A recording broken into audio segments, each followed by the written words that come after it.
తెలంగాణ ఉపాధ్యాయులకు మరి విద్యార్థులకు నేటి గణితంలో సందేహాలు నివృత్తి కార్యక్రమం doubts and clarifications in mathematics subjects ఈ కార్యక్రమానికి స్వాగతం. అందరికీ నమస్కారం. ఈనాటి కార్యక్రమంలో నా పేరు శ్రీధరాచార్యులు. నాతో పాటు ఈ కార్యక్రమంలో పాల్గొనడానికి విచ్చేసినటువంటి గణిత విషయ నిపుణులు నా ప్రక్కన ఉన్నటువంటి వారు శ్రీ ఆర్ఎల్ఎన్ మూర్తి గారు. వీరు యాదాద్రి జిల్లా నుంచి వచ్చారు. అదేవిధంగా ఆ ప్రక్కన కూర్చున్నటువంటి వారు శ్రీ పీడిఎల్ గణపతి శర్మ గారు. వీరు హైదరాబాద్ నుంచి మనకి ఇక్కడికి ఈ వేదికకు వచ్చి ఉన్నారు. అయితే పిల్లలు మరియు ఉపాధ్యాయులు, ఈరోజు గణితంలో సందేహాలు నివృత్తి కార్యక్రమానికి మరొకసారి స్వాగతం పలుకుతూ ప్రశ్నలను సూటిగా సరళంగా సింపుల్గా అంటే చిన్నగా ఉండేటట్టుగా మనము ప్రశ్నిస్తే మన సందేహాలకు నివృత్తి అనేది స్పష్టంగా దొరుకుతుంది.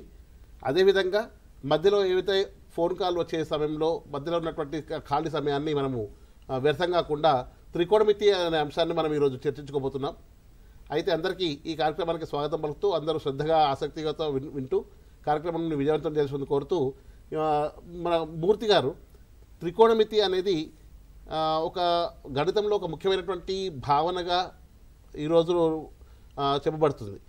ఎందుకంటే మనం చిన్నప్పుడు చదువుకున్నప్పుడు ఒక త్రిభుజీకరణ పద్ధతి అనేది ఉండేది, ఎత్తులు దూరాలు కనుక్కునే పద్ధతిలో భౌతిక శాస్త్రం చదువుకున్నట్టు గుర్తు. అక్కడ స్వరూప త్రిభుజాలను ఉపయోగించి కనుక్కున్నట్టుగా నాకు గుర్తుంది. అయితే ఈ త్రికోణమితి అనేది అసలు ఎందుకు అవసరము, త్రికోణమితిలో ఏమేమి భావనలు మనము 10వ తరగతిలో చర్చించబోతున్నాం, వాటి గురించి క్లుప్తంగా. సో 10వ తరగతికి సంబంధించినంత వరకు ఈ త్రికోణమితి అధ్యాయంలో ఏంటంటే మొట్టమొదట ఇప్పుడు మీరు అన్నట్టు ఏంటంటే ఏదైనా ఇప్పుడు మనం పర్వతాలు ఉంటాయనుకోండి, లేదా కొన్ని చెట్ల ఎత్తులు కానీ లేకపోతే పర్వతాల ఎత్తులు కానీ టవర్ల ఎత్తులు కానీ వాటిని కనుక్కోవాలంటే మనం వాటిని ప్రత్యక్షంగా కొలవలేం. ఆ ప్రత్యక్షంగా కొలవలేము కాబట్టి వాటిని ఏమంటారంటే ఇన్యాక్సెసిబుల్ టు మెజర్ అంటారు వాటిని. కాబట్టి అటువంటి వాటిని చేయడం కోసం ఏంటంటే మనకు మన గణిత శాస్త్రంలో ఒక మంచి చక్కటి అధ్యాయం ఉంది. అదేంటంటే త్రికోణమితి. ఇది one of the branch of mathematics, that is trigonometry అంటారు. యాక్చువల్గా ఈ ట్రిగనామెట్రీ అనేది 2 words నుంచి గ్రీక్ పదాల నుంచి వచ్చింది, ట్రైగాన్ అండ్ మెట్రీ. ట్రైగాన్ అంటే 3 కొలతలకు సంబంధించింది, అదే మెట్రాన్ అంటే కొలతలు, 3 భుజాలు కావచ్చు, 3 కోణాలు కావచ్చు. సరే, సాధారణంగా ఏంటంటే 10వ తరగతి స్థాయి వరకు మనం ఇక్కడ లంబకోణ త్రిభుజాన్ని తీసుకుంటాం. ఈ లంబకోణ త్రిభుజంలో ఉన్నటువంటి యొక్క 3 కోణాల్లో ఒక కోణం మనకు 90 degrees ఉంటుంది. సో మిగతా 2 కోణాల దృష్ట్యా మనం తీసుకున్నట్లయితే ఈ భుజాలకు కోణాలకు మధ్య ఉన్నటువంటి యొక్క సంబంధాన్ని ఏర్పరిచేటువంటి ఒక వాటి నుంచి మొట్టమొదట మనం బేసిక్గా డిస్కస్ చేస్తాం 10వ తరగతిలో. వాటిని ఏమంటారంటే వాటి మధ్య వచ్చే నిష్పత్తులు, రేషియోస్. అంటే ఒక భుజానికి నిష్పత్తి. అదేవిధంగా ఇప్పుడు మన లంబకోణ త్రిభుజాన్ని మనం స్థూలంగా చూసినట్లయితే దాంట్లో ముఖ్యంగా లంబకోణానికి ఎదురుగా ఉన్నటువంటి యొక్క భుజాన్ని మనం దాన్ని కర్ణం అంటామని మనకు తెలుసు. అంటే the longest side which is opposite to the 90 degrees right angle, that is called hypotenuse అంటారు. కాబట్టి హైపాటన్యూస్ కాకుండా ఏదైనా ఉన్న మిగిలినటువంటి 2 కోణాలు ఉన్నాయి 90 degrees కాకుండా ఆ కోణం దృష్ట్యా ఏది ఎదురుగా ఉంది, ఏది ఆసన్న భుజంగా ఉంది, పక్క భుజంగా ఉంది, వాటి మధ్య వచ్చేటువంటి యొక్క నిష్పత్తులు మనం చూసినట్లయితే వాటిని 6 రకాలుగా మనం నిర్వచించవచ్చు. ఎట్లా చెప్పొచ్చు అంటే ఏ విధంగా ఎదుటి భుజానికి అదేవిధంగా కర్ణానికి గల నిష్పత్తి ఒకటి, ఆసన్న భుజానికి కర్ణానికి గల నిష్పత్తి, ఎదుటి భుజానికి ఆసన్న భుజానికి గల నిష్పత్తి. ఈ 3 నిష్పత్తులు ప్రాథమికంగా మనం నిర్వచించుకున్న తర్వాత వీటి యొక్క విలోమాలు అంటే ఇప్పుడు ఉదాహరణకి ఏంటి, మనం ఏ విధంగా చెప్పొచ్చు, ఇప్పుడు కర్ణము బై ఎదుటి భుజము, కర్ణము బై ఆసన్న భుజము, అదేవిధంగా ఆసన్న భుజము బై ఎదుటి భుజం చెప్పొచ్చు. వీటి నుంచి మనకు ముఖ్యంగా 6 నిష్పత్తులు వస్తాయి. ప్రధానంగా ఈ 6 నిష్పత్తులకు మనం పేర్లు ఏ విధంగా పెట్టుకోవచ్చు అంటే వాటిని ఒకటి సైన్ తీటా అంటారు. అంటే సైన్ కానీ కొసైన్ కానీ, దాన్ని ట్యాంజెంట్, కోటాంజెంట్, సీకెంట్, కొసీకెంట్ అని పేరు పెట్టడం జరిగింది అనమాట. ఈ సైన్ తీటాను ఏ విధంగా, సైన్ అనే కోణాన్ని ఏ విధంగా నిర్వచిస్తారంటే సైన్ తీటా అనుకున్నాం అనుకోండి, తీటాకు ఎదుటి భుజము బై కర్ణము. అదేవిధంగా కాస్ తీటా ఉందనుకోండి, అంటే దాన్ని బ్రీఫ్గా ఎలా రాస్తారంటే కొసైన్ తీటాను కాస్ తీటాగా రాస్తారు. Cos theta is equal to ఆసన్న భుజము బై కర్ణము. అదేవిధంగా ట్యాంజెంట్ తీటాని ఎలా రాస్తారంటే టాన్ తీటాగా రాస్తారు. Tan theta is equal to ఎదుటి భుజము బై ఆసన్న భుజము లేదా ప్రక్క భుజం అని కూడా అంటారు. అదేవిధంగా కాట్ తీటా అంటే ఆసన్న భుజము బై ఎదుటి భుజము. తర్వాత ఇక సీకెంట్ తీటాను సెక్ తీటాగా రాస్తారు. Sec theta is equal to మనము కర్ణము బై ఆసన్న భుజము. మరొకటి cosecant theta is equal to కర్ణము బై ఎదుటి భుజం అండి. ఈ విధంగా మనము నిర్వచించవచ్చు దాంట్లో. నెక్స్ట్ దీని అంశానికి వెళ్ళేటప్పుడు నిజానికి ఇందులో ఉన్నటువంటి tan θ మనం ఏదైతే అంటున్నామో మనం అంతకుముందు నిరూపక రేఖాగణితం కోఆర్డినేట్ జామెట్రీలో మనము slope of the straight line కింద మనం డిస్కస్ చేసి ఉన్నాం. అక్కడ రెండు నిరూపకాక్షాలు అంటే రెండు ఆ నెంబర్ లైన్స్ ఏవైతే మనం X axis and Y axis అని టచ్ చేస్తున్నటువంటి ఒక స్ట్రెయిట్ లైన్ యొక్క స్లోప్ మనం tan θ అని ఎందుకుంటున్నామంటే వై అక్షము బై ఎక్స్ అక్షం అంటే వై యొక్క దూరము. నిజానికి అక్కడ కూడా మనకు వచ్చేటువంటి యొక్క నిష్పత్తిని మనం గమనించినట్లయితే y2 minus y1 by x2 minus x1 అంటే మనం అక్కడ లంబకోణ త్రిభుజాన్ని కనుక మనం ఏర్పరిచినట్లయితే ఆ y2 మైనస్ y1 ఏమవుతుందంటే అపోజిట్ సైడ్ అవుతుందండి. x2 మైనస్ x1 ఏమవుతుందంటే అది అడ్జసెంట్ సైడ్ అవుతుంది. కాబట్టి opposite side by adjacent side is nothing but tan θ కదండి. కాబట్టి అక్కడ మనం వాలు ఈజ్ ఈక్వల్ టు మనం tan θ గా తీసుకోవడం జరిగింది. ఆ తర్వాత ఏంటంటే వాలును చేంజ్ చేస్తూ వెళ్ళినప్పుడు అంటే సరళ యొక్క వాలును చేంజ్ చేస్తూ ఉన్నప్పుడు ఎదుటి భుజము ఆసన భుజాలు ఏ విధంగా మారుతున్నాయి, ఎదుటి భుజానికి కర్ణానికి ఆసన భుజానికి కర్ణానికి మధ్య ఉన్నటువంటి సంబంధాలను మనం sin θ cos θ మనము వాటి ద్వారా చెప్పగలిగాం. శర్మ గారు, మనము సాధారణంగా ఈ మనము స్లోప్ను అంటే మనము త్రికోణమితిలో కోణాలను మనము 0 డిగ్రీ నుండి 90 డిగ్రీల వరకు మనం పరిచయం చేశాము. ఇక్కడ 0 డిగ్రీలు, 30 డిగ్రీలు, 45 డిగ్రీలు, 60 డిగ్రీలు, 90 డిగ్రీలు. ఈ త్రికోణమితి నిష్పత్తులు అంటే ఏంటిది అసలు? త్రికోణమితి నిష్పత్తుల యొక్క వాల్యూస్ పిల్లలు ఏ విధంగా గుర్తుంచుకోగలుగుతారు సులభంగా? మనము ప్రధానంగా తీసుకున్నట్లయితే ఇక్కడ ఈ చెట్లు లేదా భవనాల ఎత్తులు ఇవన్నీ చెప్తున్నాం. మనం ఈ ఎత్తులు కనుక్కునేటప్పుడు నిజానికి ఏంటంటే స్వరూప త్రిభుజాలు ఉపయోగించి కూడా మనము చెట్లు భవనాల ఎత్తులు కనుక్కోవచ్చు. అలాగే త్రికోణమితితో కూడా కనుక్కోవచ్చు. మరి స్వరూప త్రిభుజాలను ఉపయోగించి కనుక్కునే విధానానికి ఈ త్రికోణమితిలో కనుక్కునే విధానానికి ప్రధానమైన తేడా ఏమిటి అంటే మనము స్వరూప త్రిభుజాల్లోకి వచ్చినప్పుడు ప్రధానంగా మనము భుజాల కొలతల్ని తీసుకుంటాం. అదే మనము త్రికోణమితిలోకి వచ్చినప్పటికీ కోణాలకి భుజాల నిష్పత్తులకి మధ్య ఉండే సంబంధాన్ని పరిగణలోకి తీసుకుంటాం.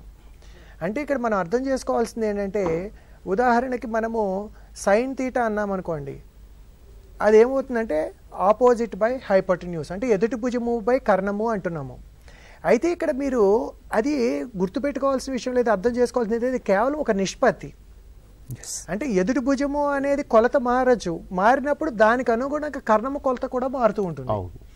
అంటే మీరు చిన్న త్రిభుజం తీసుకున్నా పెద్దది తీసుకున్నా ఇంకా పెద్ద త్రిభుజం తీసుకున్నా కూడా అంటే త్రిభుజం యొక్క ఆకారంతో సంబంధం లేకుండా ఆ రెండు భుజాల యొక్క నిష్పత్తి ఎప్పుడు కూడా ఒక స్థిరమైనటువంటి విలువను కలిగి ఉంటుంది అనేది మనం ఇందులో ప్రధానంగా అర్థం చేసుకోవాలి.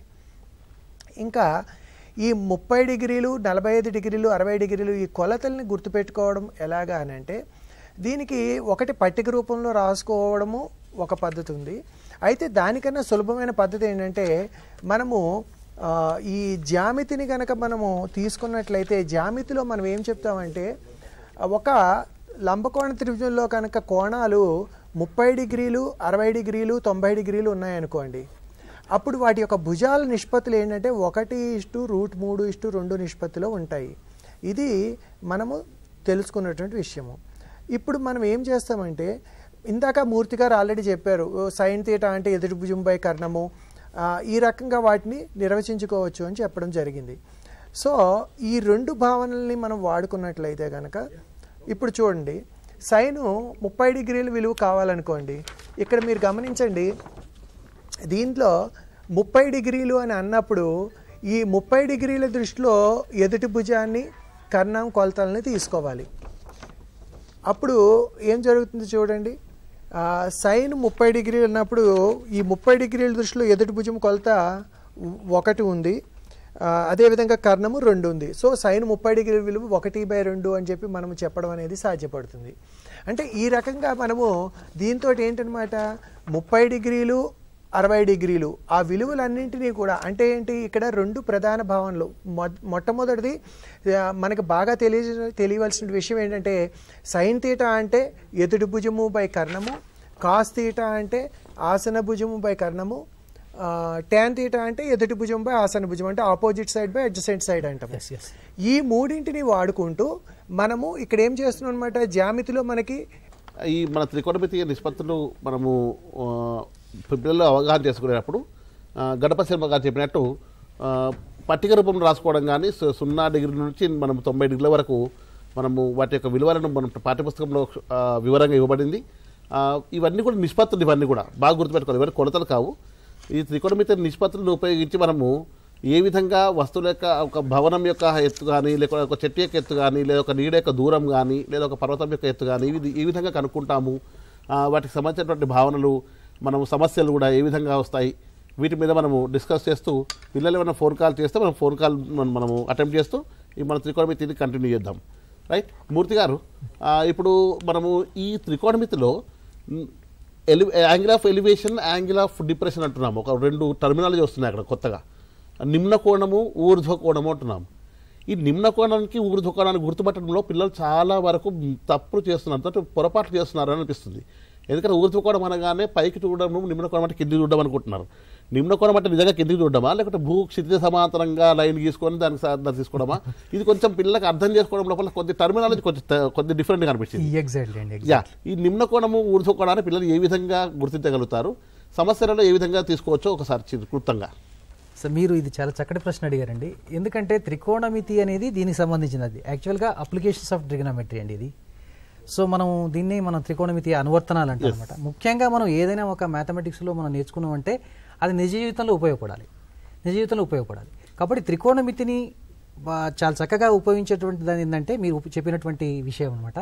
విద్యార్థికి ఫస్ట్ మొట్టమొదట ఏంటంటే అసలు పరిశీలించవలసినటువంటి ఒక వస్తువు ఏంది, ఆబ్జెక్ట్ ఏంది, పరిశీలక స్థానం ఏంది, అంటే దట్ మీన్స్ ఎక్కడ ఏ ప్లేస్ నుంచి మనం ఆ వస్తువును మనం గమనిస్తున్నాము అది తెలవాలి.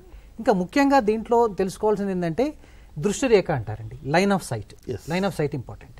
కాబట్టి ఫస్ట్ మనకు మొట్టమొదట ఏంటంటే ఇప్పుడు వస్తువు అనేది పైన ఉండి పరిశీలక స్థానం కనుక కింది ఉన్నట్లయితే ఇప్పుడు ఈ పరిశీలక స్థానం నుండి వస్తువును కలిపేటటువంటి యొక్క ఊహారేఖను ఇమేజినరీ లైన్ ఏమంటారంటే దృష్టి రేఖ అంటారు. ఈ దృష్టి రేఖ క్షితిజంతో చేసేటటువంటి కోణాన్ని చూసినట్లయితే ఆ కోణాన్ని ఏమంటారంటే దాన్ని ఊర్ధ్వ కోణము అంటారు, దాన్ని యాంగిల్ ఆఫ్ ఎలివేషన్ అంటారు. సో యాంగిల్ ఆఫ్ ఎలివేషన్ అంటారు. ఆ విధంగా కాకుండా కొన్ని పరిస్థితుల్లో ఏంటంటే ఇప్పుడు ఏదైనా ఒకసారి స్క్రీన్ గమనించండి. చూడండి, స్క్రీన్ పైన ఇప్పుడు ఒకసారి చూసినట్లయితే మనకు చాలా క్లియర్గా ఇప్పుడు మనం చూడొచ్చు. ఇప్పుడు ఒకసారి చూసినట్లయితే లైన్ ఆఫ్ సైట్, ఆబ్జెక్ట్ కింద ఉంది, అబ్జర్వర్ పైన ఉన్నాడు. అబ్జర్వర్ పైన ఉన్నప్పుడు ఈ అబ్జర్వర్ని పైనుంచి కిందికి చూసినప్పుడు ఏమవుతుందంటే మనకు ఇప్పుడు హారిజెంటల్ లైన్ అనేది ఇప్పుడు ఈ భూమికి క్షితిజ సమాంతరంగా ఉంది. ఆ అబ్జర్వర్కు ఆబ్జెక్టుకు నెక్స్ట్ ఈ క్షితిజ రేఖకు ఉన్నటువంటి మధ్య కోణాన్ని యాంగిల్ ఆఫ్ ఎలివేషన్ అంటారు. అలా కాకుండా ఇప్పుడు ఈ ఆబ్జెక్ట్ ప్లేస్లో కింద ఉన్నటువంటి ఆబ్జెక్ట్ ప్లేస్లో అబ్జర్వర్ ఉండి ఆ అబ్జర్వర్ ప్లేస్లో కనుక ఆబ్జెక్ట్ కనుక వెళ్ళినట్లయితే ఇప్పుడు కింది నుంచి పైకి చూసినప్పుడు అక్కడ వచ్చే కోణం ఏమంటారంటే యాంగిల్ ఆఫ్ ఎలివేషన్ అంటారు. Angle of elevation, angle of depression రెండు కూడా సమానంగా ఉంటాయండి. ఎలా అంటే రెండు సమాంతర రేఖలు కాబట్టి అవి ఆల్టర్నేటివ్ యాంగిల్స్. సో ఆల్టర్నేటివ్ ఏకాంతర కోణాలు అవుతాయి కాబట్టి angle of depression is equal to angle of elevation అని మనం చూపించండి. చూడండి, అక్కడ ఆ బాణం గుర్తుపెట్టినవి రెండు సమాంతర రేఖలు కాబట్టి ఇప్పుడు angle of depression is equal to angle of elevation సమానం అవుతుంది అక్కడ. ఇది మనం ఏంటంటే సమస్యలు సాధించేటప్పుడు ఈ అవగాహన అంటే మళ్ళీ ఇక్కడ చూడండి మన జామెట్రీ యొక్క అప్లికేషన్ కూడా ఇక్కడ వస్తుందండి, జామెట్రీ కూడా ఉపయోగించుకోవచ్చు. అయితే నిజానికి మనం త్రికోణమితిని మనము ఎక్కువగా ఈ నది యొక్క వెడల్పును కనుగొనడానికి కానీ, లేదా ఒక పర్వతం యొక్క ఎత్తును కనుగొనడం కానీ, లేదా మనము గ్రహాల యొక్క నక్షత్రాల యొక్క మధ్య దూరాలు సంబంధించినటువంటి విషయాలు కానీ మనం కనుక్కుంటున్న క్రమం లోపల ఈ త్రికోణమితి నిష్పత్తులు అనేవి మనం ఏ విధంగా సాధిస్తున్నాము, త్రికోణమితి నిష్పత్తులను ఉపయోగించి సమస్యలు ఎలా సాధిస్తాము, ఎలాంటి అంశాలు ఎక్కువగా మనం పదవ తరగతిలో చర్చిస్తున్నాం? గణపతి శర్మ గారు, ఇప్పుడు ఈ విషయాన్ని చర్చించడానికి ముందర ఏంటంటే ఇందాక మనం చెప్పుకున్నట్టుగా ఇక్కడ ఈ 30 డిగ్రీలు 60 డిగ్రీలు ఉండేటువంటి కొలతలు అలాగే 45 డిగ్రీలు ఉన్నప్పుడు విలువలు ఎలా కనుక్కోవాలి అనేది ఒకసారి స్క్రీన్ మీద చూడండి. ఇప్పుడు ఈ 30 డిగ్రీలు 60 డిగ్రీలు 90 డిగ్రీలు కోణాలు ఉన్నప్పుడు భుజాల యొక్క నిష్పత్తి 1:3:2 ఉంటుంది. ఇప్పుడు దీని ప్రకారం తీసుకున్నట్లయితే మనకి సైన్ 30 డిగ్రీస్ కావాలనుకోండి. ఎప్పుడు కూడా ఇందాక మూర్తి గారు చెప్పినట్టుగా కర్ణము అనేది 90 డిగ్రీలకు ఎదురుకుండా ఉండేది ఎప్పుడు కర్ణమే, ఇది మారదు, ఇది హైపోటెన్యూస్. అయితే ఆపోజిట్ అడ్జసెంట్ అనేవి మారుతూ ఉంటాయి. ఎలా మారుతాయి అంటే ఈ 30 degreesని దృష్టిలో పెట్టుకున్నప్పుడు ఈ 30 degreesకి ఇది ఆపోజిట్ అవుతుంది. This is the opposite side with respect to 30 degrees. ఇది adjacent side with respect to 30 degrees. అదే మనం ఈ 60 degrees తీసుకున్నట్లయితే 60 degrees దృష్టిలో మాట్లాడాలంటే ఇది ఆపోజిట్ సైడ్ అవుతుంది, ఇది అడ్జసెంట్ సైడ్ అవుతుంది. అంటే దీన్ని ఇక్కడ ఎందుకు వివరిస్తున్నా అంటే మనం తర్వాత కాంప్లిమెంటరీ యాంగిల్స్ గురించి మాట్లాడతాము. ఈ కాంప్లిమెంటరీ యాంగిల్స్లో కూడా వాడేది ఇదే భావన. ఇక్కడ మీరు తీసుకున్నట్లయితే సైన్ 30 degrees చూడండి. సైన్ అంటే ఏంటి మనకి? Opposite by hypotenuse. ఇప్పుడు ఆపోజిట్ ఏమవుతుంది చూడండి, 30 degrees దృష్టిలో ఆపోజిట్ అంటే ఏబి, అంటే దాని విలువ ఎంత? 1 బై హైపోటెన్యూస్ 2. ఇక్కడ మీరు గమనించినట్లయితే దీన్నే మనం ఇప్పుడు దీని యొక్క కాంప్లిమెంటరీ యాంగిల్ తీసుకున్నాం అనుకోండి. దీని కాంప్లిమెంటరీ యాంగిల్ ఎంత అవుతుంది? సైన్ 90 - 30 అవుతుంది. సైన్ 90 - 30 అంటే ఇప్పుడు మనకి ఇది కావాలనుకోండి, సైన్ 90 - 60 తీసుకున్నాం అనుకోండి. 90 - 60 అంటే 30 కదా. అప్పుడు ఇది ఏమవుతుంది అనమాట, మనకి కాస్ 60 అవుతుంది. ఇప్పుడు దీంట్లో కాస్ 60 విలువను చూడండి. కాస్ 60 తీసుకున్నప్పుడు 60 దృష్టిలో అడ్జసెంట్ ఏది? AB by hypotenuse AC. ఈ రకంగా మళ్ళీ మనకి ఇక్కడ కూడా 1/2 వస్తుంది. అంటే సైన్ 30 degrees విలువ, కాస్ 60 degrees విలువ రెండు కూడా సమానంగా ఉండడం అనే దాన్ని మనం ఇక్కడ గమనించవచ్చు. అంటే కాంప్లిమెంటరీ యాంగిల్స్ కాన్సెప్ట్ కూడా ఇది పనికొస్తుంది. ఇది 30 degrees 60 degrees. ఫోన్ కాల్ తీసుకుంటూ మాట్లాడదాం. హలో హలో, మీ పేరండి? భానుమతి అండి. మీ స్కూలు? హలో చెప్పండి మీ స్కూలు. నేను జాన్సన్ గ్రామర్ స్కూల్ నుంచి మాట్లాడుతున్నా అండి, SSC పోర్షన్. ఓకే, చెప్పండి. అయితే నాకు ఇక్కడ కొన్ని చాప్టర్స్ మాకు యాక్టివిటీ పోర్షన్ అని ఇచ్చి డిలీటెడ్ పోర్షన్ అన్నారు. ఓకే, అయితే ఆ డిలీటెడ్ పోర్షన్ ఏంటి? మేము ఏ చాప్టర్స్ వాళ్ళకి ఎక్స్ప్లెయిన్ చేయాలి? మీకు డిలీటెడ్ పోర్షన్ అని ఇచ్చారా లేకుంటే రికమెండెడ్ ఫర్ యాక్టివిటీ బేస్డ్ అని ఇచ్చారా? మీరు చూడండి, చక్కగా గమనించండి. మీకు ఇచ్చినటువంటి ఏదైతే స్టేట్ గవర్నమెంట్ ఎస్సీఆర్టీ వాళ్ళు రిలీజ్ చేసిన దాంట్లో ఏంటంటే డిలీటెడ్ అంటూ యాక్చువల్ కాదు. డిలీటెడ్ అంటే మనం మ్యాథమెటిక్స్లో చూడండి, ఒకటి డిలీట్ చేసామనుకోండి, దాని తర్వాత వచ్చే కాన్సెప్ట్ మనం పిల్లలకు సరిగ్గా చెప్పలేకపోవచ్చు, సరిగ్గా అర్థం చేసుకోలేకపోవచ్చు. ఎందుకంటే మ్యాథమెటిక్స్ అనేది హోలిస్టిక్గా నేర్చుకునేటువంటి సబ్జెక్టు. దీన్ని మనము పీసెస్గా నేర్పించలేము. కాబట్టి ఒకదానికొకటి ఇంటర్ రిలేషన్షిప్ ఉంది. కాబట్టి కాన్సెప్ట్స్ మధ్యన మనం ఏం చేసామంటే, ఒకవేళ ఒక కాన్సెప్ట్ నేర్చుకోవాలనుకుంటున్నారు, జస్ట్ సపోజ్ ఇప్పుడు area of volume of cylinder లేదా ఏరియా ఆఫ్ సిలిండర్ నేర్చుకుంటాం అనుకున్నాను. So total surface area of cylinder నేర్చుకోవాలనుకుంటే ఖచ్చితంగా definitely they have to learn about the area of rectangle. అట్లా ఒకదానికొకటి మనకు ఇంటర్లింక్స్ ఉన్నాయి. కాబట్టి అందుకనే మనం ఏం చేసామంటే, ఇంకొకటి రైట్ ఎడ్యుకేషన్ యాక్ట్ ప్రకారంగా కూడా మనము ఏ క్లాస్లో ఉన్నటువంటి ఆ లెర్నింగ్ అవుట్కమ్స్ ఉన్నాయో ఆ లెర్నింగ్ అవుట్కమ్స్ మనము తీసేయడానికి వీల్లేదు రైట్ ఎడ్యుకేషన్ ప్రకారం. సో అందుకని మనము ఇక్కడ డిలీటెడ్ అని మనం ఇవ్వకుండా ఈ సంవత్సరం కోసం, అంటే ఈ పాండమిక్ సిచ్యువేషన్లో ఈ సంవత్సరం వరకు మాత్రము పిల్లలకు వీటిని ప్రాజెక్ట్ బేస్డ్గా ఇస్తే పిల్లలు ఏమన్నా అర్థం చేసుకోగలుగుతారు. మిగతా వాటిని మనం క్లాస్ రూమ్లో లేదా ఆన్లైన్ క్లాస్లో కానీ మనము దాన్ని ఫార్మలైజ్ చేస్తామన్న ఉద్దేశంతో recommended for activity are projects అని ఇచ్చారు. అంటే పిల్లలకు ఏదైనా యాక్టివిటీ కానీ ఏదైనా ప్రాజెక్ట్ బేస్డ్లో ఇచ్చి సిచ్యువేషన్ ఇచ్చి వాటిని పిల్లలు అర్థం చేసుకునే విధంగా మనం సిచ్యువేషన్స్ ప్రొవైడ్ చేయడం కోసం అని ఇచ్చాం. అది రెగ్యులర్గా క్లాస్లో ఆన్లైన్ క్లాస్లో కానీ రెగ్యులర్ క్లాస్లో కానీ చెప్పడానికి అవసరం లేకుండా, అంటే మనం ఈ పాండమిక్ సిచ్యువేషన్లో ఈ సంవత్సరానికి. అయితే నిజానికి ఇంకొకటి ఇచ్చారు అక్కడ ప్రొసీడింగ్లో మీరు చూసుంటారు. ఈ recommended for activity based or project based అని ఏవైతే ఇచ్చారో వాటిని ఫైనల్ ఎగ్జామినేషన్లో ఆ కాన్సెప్ట్స్ పైన ప్రశ్నలు సూటిగా రావు, అంటే ఆ క్వశ్చన్స్ మనం ఇవ్వబడవు అని అక్కడ ప్రొసీడింగ్లో కూడా ఇచ్చారు. కాబట్టి మనం ఏవైతే recommended for activities and projects లేకుండా ఉన్నాయో ఖచ్చితంగా వాటి మీద క్వశ్చన్స్ ఉంటాయి ఫైనల్ ఎగ్జామ్లో. ఏవైతే recommended for activities and projects అని ఇచ్చారో వాటిని మనం పిల్లలకు ఎందుకు చేయిస్తున్నామంటే, ఈ ఏవైతే మనము స్పష్టంగా నేర్పించాల్సి ఉంది, డెఫినెట్గా మనం పిల్లలు నేర్చుకోవాల్సిన అవసరం ఉందో వాటిని లింక్ చేయడం కోసం ఈ ప్రాజెక్ట్స్ ఇవ్వాలన్నమాట. వాటిని నేర్చుకోవాలంటే ఈ యాక్టివిటీస్ చేయాల్సి ఉంటుంది మనకు కొత్త. కాబట్టి ఎందుకంటే మనము ఫర్దర్లీ ఇంటర్మీడియట్లో మళ్ళీ మ్యాథమెటిక్స్కి వెళ్ళినా కూడా ఎక్కడ ఇబ్బంది కాకూడదని. ఇది మనము నిజానికి కూడా ఇది చాలా మనము ఇది ఒక ఛాలెంజింగ్గా తీసుకోవాల్సి వచ్చింది ఈ సంవత్సరము. మనకు నిజంగా ఇది దురదృష్టం ఇది పిల్లలకు కూడా.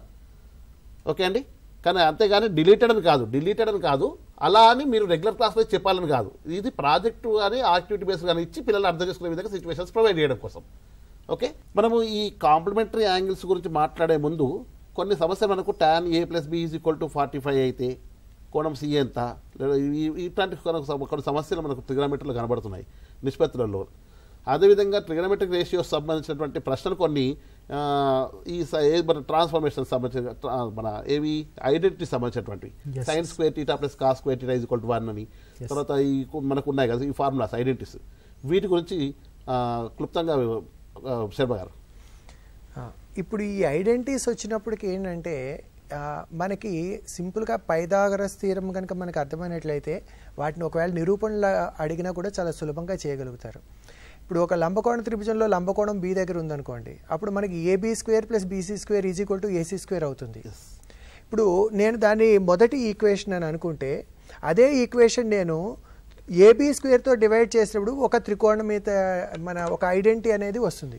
అదే నేను మొత్తాన్ని BC² డివైడ్ చేసుకున్నప్పుడు ఒక ఐడెంటిటీ వస్తుంది, AC² డివైడ్ చేసుకుంటే ఒక ఐడెంటిటీ వస్తుంది. అంటే ఈ మూడు ఐడెంటిటీస్ని కూడా మనం ఒకటే పైథాగరస్ సిద్ధాంతంలో AB² డివైడ్ చేసుకున్నప్పుడు మనకు ఒక ఐడెంటిటీ వస్తుంది, BC² ఐడెంటిటీ డివైడ్ చేసినప్పుడు ఒకటి వస్తుంది. ఇప్పుడు ఇక్కడ చూడండి, స్క్రీన్ మీద చూడండి ఒకసారి. ఇప్పుడు మనము ఇలాగ ఒక లంబకోణ త్రిభుజం తీసుకున్నాం అనుకోండి, ఇక్కడ మనకి స్క్రీన్ చూపించండి, స్క్రీన్ మీద చూడండి. మనము ఈ లంబకోణ త్రిభుజంలో ఏం చెప్తాము, AB² + BC² = AC². ఇప్పుడు మనం ఉదాహరణకి AC² డివైడ్ చేస్తున్నాం అనుకుందాం దీన్ని మొత్తాన్ని. అప్పుడు ఏమవుతుంది, AB² / AC² + BC² / AC² = AC² / AC². అయితే ఇక్కడ AB² / AC² అంటే దాన్నే మనం AB/AC² అనుకోవచ్చు. ఇప్పుడు AB/AC అంటే ఏమవుతుంది చూడండి, AB అనేది ఆపోజిట్ సైడ్, ఇది హైపోటెన్యూస్, ఇది అడ్జసెంట్. ఇప్పుడు AB/AC అనేది ఏమవుతుంది ఇక్కడ మనకి sin θ అవుతుంది. దీన్ని తీసుకున్నట్లయితే విత్ రెస్పెక్ట్ టు sin θ. అంటే ఇక్కడ ఒకటి ఏంటంటే మనము ఇప్పుడు ఈ రెండిట్లో ఏది తీసుకున్నా కూడా, అంటే మీరు AB అని అడ్జసెంట్ అనుకున్నా కూడా ఇప్పుడు AB² BC² లో ఒకటి వస్తుంది. కాబట్టి మీకు అక్కడ పెద్ద మార్పు అనేది ఏం కనిపించదు. ఇప్పుడు AB² / AC² sin² θ అవుతుంది, BC² / AC² cos² θ అవుతుంది, కుడి చేతి వైపు 1 ఉంది.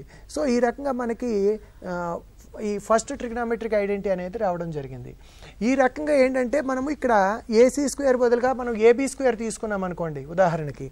AB² తీసుకున్నప్పుడు ఏం జరుగుతుంది చూడండి, AB² / AB² అంటే 1 + BC² / AB² = AC² / AB². Okay, ఇక్కడ మీరు గమనించండి 1 + మళ్ళీ ఇక్కడ చూడండి BC/AB. BC/AB అంటే ఏమవుతుంది చూడండి, BC అనేది అడ్జసెంట్ బై ఆపోజిట్ అంటే కాట్. సో cot² θ 1 + cot² = ఇక్కడ AC/AB అంటే cosecant² θ అవుతుంది. ఓకే, ఇక్కడ మనము ఫస్ట్ AC² తో చేసాము, తర్వాత AB² తో చేసాము. అదేవిధంగా మనము BC² తో చేసాము అనుకోండి, అప్పుడు ఏమవుతుంది, AB² / BC² + BC² / BC² 1 = AC² / BC². ఇప్పుడు చూడండి AB/BC, AB/BC అంటే ఏమిది అవుతుందండి, tan. సో AB² / BC² అంటే tan² θ అనమాట. సో 1 + tan² θ ఇక్కడ secant² θ అవుతుంది. ఈ రకంగా మనము ఈ మూడు ఐడెంటిటీస్ని కూడా మనం సులభంగా రాబట్టుకోవచ్చు. అంటే ఒక్కదాన్ని తీసుకొని మనం మొత్తం మూడింటిని కూడా చేసుకుంటాం. ఇంకా మనకు కావాలంటే ఒకటి వచ్చేటట్టు కూడా రాసుకోవచ్చు వీటన్నిటిని కూడా. అయితే ఇంకొకటి పిల్లలకు ఉన్నటువంటి కొన్ని చిన్న సందేహం ఏంటంటే, ఈ మనకు త్రికోణమితి అనువర్తనాలలో మనము ఏవైతే చెట్టు యొక్క ఎత్తు కానీ, లేదా ఒక గోడ యొక్క ఎత్తు కానీ, లేదా భవనం యొక్క ఎత్తు కానీ కనుగొనేటప్పుడు ఒక పరిశీలక స్థానము లేదా ఎత్తు కానీ ఇచ్చి ఒక ఊర్ధ్వ కోణము లేదా నిమ్న కోణం ఇచ్చినప్పుడు పిల్లలు ఎక్కడ కన్ఫ్యూజ్ అవుతున్నారంటే, sin θ తీసుకోవాలన్నా, cos θ తీసుకోవాలా, cot θ తీసుకోవాలా, ఏది తీసుకున్నా వస్తుందా, అది ఏ విధంగా చేయొచ్చు, అసలు ఎట్లా ఐడియా వస్తుంది మీకు అని చాలామంది పిల్లలు మనము తరగతి గదిలో డిస్కస్ చేసేటప్పుడు, సార్ అసలు sin θ తీసుకున్నారు, మీరు cos θ తీసుకుంటే వస్తుందా, cos θ ఎట్లా తీసుకోవచ్చు, మరి ఇదే ఐడియా ఎందుకు వచ్చింది మీకు, ఇదే tan θ తీసుకోవాలని ఐడియా ఎట్లా వచ్చింది మీకు అన్నది పిల్లలు సాధారణంగా అడగడం మనం గమనిస్తుంటాం. నిజంగా ఇది పిల్లలకు ఆ స్థాయిలో ఒక క్లారిటీ ఇవ్వాల్సిన అవసరం కూడా ఉంది వాస్తవానికి. ఏ నిష్పత్తి తీసుకున్నా మనం చేయొచ్చు, కానీ ఆ నిష్పత్తికి సంబంధించినటువంటి కొలతలు ఏ విధంగా అనుకోవాలో కూడా మనము ఒక ఉదాహరణ ద్వారా మనకు మూర్తి గారు. ఇప్పుడు కూడా సేమ్ అండి. ఇప్పుడు ఏంటంటే మనము గణపతి గారు చెప్పినట్టు ఇప్పుడు మనం లంబకోణ త్రిభుజాన్ని తీసుకొని ఈ లంబకోణ త్రిభుజంలో నిజానికి మనకు సమస్యలు ఎలా ఉంటాయంటే అది ఒక లంబకోణ త్రిభుజం కావచ్చు, లేకపోతే 2 లంబకోణ త్రిభుజాలు కావచ్చు. సరే, మొట్టమొదట ఇప్పుడు మనం ఒక లంబకోణ త్రిభుజానికి కన్ఫైన్ అవుదాము. ఈ లంబకోణ త్రిభుజంలో బి వద్ద 90 డిగ్రీ తీసుకుందాం, ఏ సి ఇది తీటా అనుకుందాం. సో ఉదాహరణకి ఇప్పుడు చూడండి, ఫర్ ఎగ్జాంపుల్ ఈ తీటాను మనం ఉదాహరణకు 30 డిగ్రీస్గా తీసుకున్నాను. ఇప్పుడు నేను ఈ 30 డిగ్రీస్ అనుకుందాం. ఈ పటంలో తీటా 30 డిగ్రీస్ అయినప్పుడు ఇక్కడ ఉదాహరణకి ఇది 5 సెంటీమీటర్లు ఉంది, ఏబి 5 సెంటీమీటర్లు అనుకుందాం. ఏబి ఒక చెట్టు ఎత్తు 5 సెంటీమీటర్లు ఉంది, 5 మీటర్లు. సో 5 మీటర్లు అనుకుందాం. ఇది 5. ఒక ఫోన్ కాల్ తీసుకుంటాం మనం. 5 హలో హలో మీ పేరమ్మా? సౌమ్య, సౌమ్య, ఏ స్కూలు? శ్రీ వివేకానంద స్కూల్. మీ డౌట్ చెప్పండి అమ్మా. explain Euclid's postulates. యూక్లిడ్స్ పాస్టులేట్సా? ఓకే ఓకే, మనం ఈ చివరిలో మనం డిస్కస్ చేద్దాం. మనం ఎందుకంటే ఈరోజు ట్రిగనోమెట్రీ డిస్కస్ చేస్తున్నాము. ఓకే అమ్మా, ఈ ట్రిగనోమెట్రీ డిస్కస్ చేస్తున్నాము, మనం దానికి వెళ్దాం. ఒకటి డిస్కస్ చేస్తూ యూక్లిడ్ పాస్టులేట్స్కి వెళ్దాం. ఓకే మూర్తి గారు. ఓకే, ఇప్పుడు చెట్టు యొక్క ఎత్తు 5 మీటర్లు అనుకుందామండి. ఇప్పుడు ఈ సి అంటే సి దగ్గర నుంచి పరిశీలక స్థానం ఉంది సి వద్ద. సరే, ఒక వ్యక్తిని మనం యాక్చువల్గా ఏం చేస్తామంటే ఈ చాప్టర్లో మనకు ఉన్నటువంటి ఒక సౌలభ్యం కోసం ఏం చేస్తామంటే మనిషి కూడా కొంత ఎత్తు ఉంటాడు, కానీ ఎత్తును పరిగణలోకి తీసుకోకుండా ఒక బిందువుగా భావిస్తాం. ఇక్కడ సి నుంచి ఇప్పుడు మనం 30 డిగ్రీల ఊర్ధ్వకోణంతో పరిశీలించినాం చెట్టు యొక్క పై భాగాన్ని. ఇప్పుడు ఈ చెట్టు అడుగు భాగం నుండి ఆ వ్యక్తి గల దూరం ఎంత? ఈ బీసీ దూరం కనుక్కోవాలనుకోండి. బీసీ దూరం కనుక్కోవాలి. ఈ బీసీ దూరాన్ని కనుక మనం డి అనుకున్నట్లయితే ఇప్పుడు మనం దీంట్లో ఈ త్రిభుజంలో ఒకసారి గమనించినట్లయితే చూడండి, ఈ తీటాకు ఎదుటి భుజం తెలుసు, మనకు ప్రక్క భుజం తెలియదు. ఎదుటి భుజానికి ప్రక్క భుజానికి గల నిష్పత్తి ఏంటి అది ఆలోచించాలి. ఎదుటి భుజానికి ప్రక్క భుజానికి గల నిష్పత్తిని మనం tan తీటా అంటాం కాబట్టి tan తీటా ఉపయోగించవచ్చు. అలాగే మీరు ఇందాక ఒక విషయం అన్నారు, అదేవిధంగా ఆసన్న భుజానికి ఎదుటి భుజానికి కూడా సంబంధం ఉంది కదండి, కాబట్టి cot తీటా కూడా తీసుకోవచ్చు. అంటే ఇప్పుడు cot తీటా తీసుకుంటేనేమో ప్రత్యక్షంగా డైరెక్ట్గా వచ్చేస్తుందండి, tan తీటా తీసుకుంటేనేమో కొంత మ్యాథమెటికల్ మ్యానిపులేషన్ చేయాల్సి వస్తుంది. ఎలా అంటే ఒకసారి చూడండి, ఇప్పుడు ఉదాహరణకు మనం tan తీటా తీసుకున్నాం అనుకోండి, tan 30 డిగ్రీస్ తీసుకున్నాం. tan 30 డిగ్రీస్ అంటే ఏంటి? AB/D. ఈ tan 30ని మనం 1/√3గా రాసుకుంటాము, AB/D. ఇప్పుడు ఇక్కడ